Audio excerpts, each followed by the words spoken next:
আমার তো মনে হয় প্রতিটা মেয়েই বিয়ের আগে তার মায়ের আলমারি থেকে শাড়ি বের করে মাকে লুকিয়ে একবার হলেও পরেছে। আমি তো অনেক পরেছি।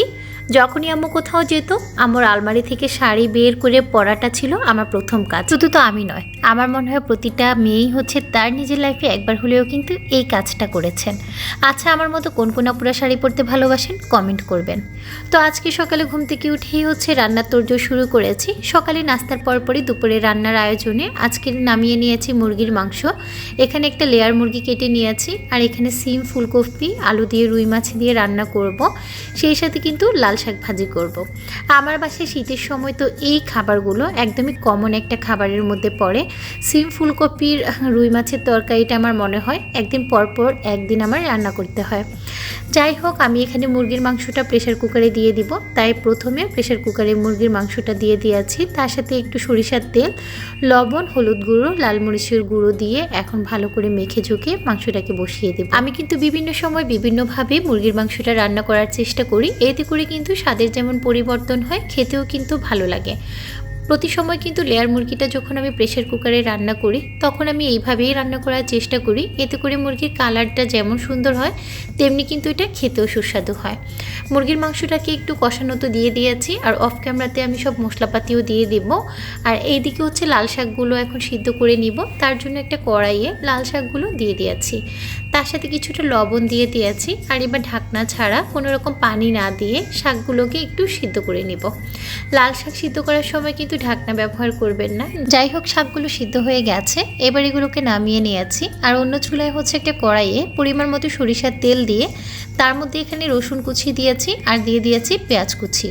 একটু বেশি পরিমাণে দিয়েছি। আর যখন এটা ব্রাউন কালার হয়ে গেছে, তখন তার মধ্যে দিয়ে দিয়েছি আগে থেকে সিদ্ধ করে রাখা লাল শাক। শাকগুলো দিয়ে খুব ভালো করে নাড়াচাড়া করে উল্টে পাল্টে নিব। আর যদি লবণের প্রয়োজন হয়, এই পর্যায়ে কিন্তু কিছুটা লবণ অ্যাড করতে পারেন। এই তো শাকগুলো ভাজি হয়ে গেছে। আর অন্যদিকে যে মুরগির মাংসগুলোর মধ্যে সব মশলাপাতি দিয়েছি, আমি কিন্তু অফ ক্যামেরাতে 4 থেকে 5টা সিটিও উঠিয়ে নিয়েছি, কারণ মাংসগুলো সিদ্ধ হতে বেশ অনেকটাই সময় লেগেছে। মোটামুটি মুরগির মাংসটা 80% সিদ্ধ হয়ে যাওয়ার পর আমি এখানে আলুগুলো দিয়ে দিয়েছি। আলু দিয়ে এখন ভালো করে এটাকে 2টা সিটি দিয়ে দিব। আর এরই ফাঁকে হচ্ছে আমি দেখেন খুব সুন্দর একটা সিল বাটিক শাড়ি নামিয়ে নিয়েছি আজকে পরার জন্য। অনেক আপুরাই আমার কয়েকদিন আগের একটা লাইভ ভিডিওতে বলেছিলেন যে আপু, আপনাকে এই শাড়ি পরা অবস্থায় দেখতে চাই, বা এই শাড়িটা যখন পরবেন তখন অবশ্যই কিন্তু ব্লগ ভিডিওটা শেয়ার করবেন। তো আপুদের জন্যই আজকে শেয়ার করা।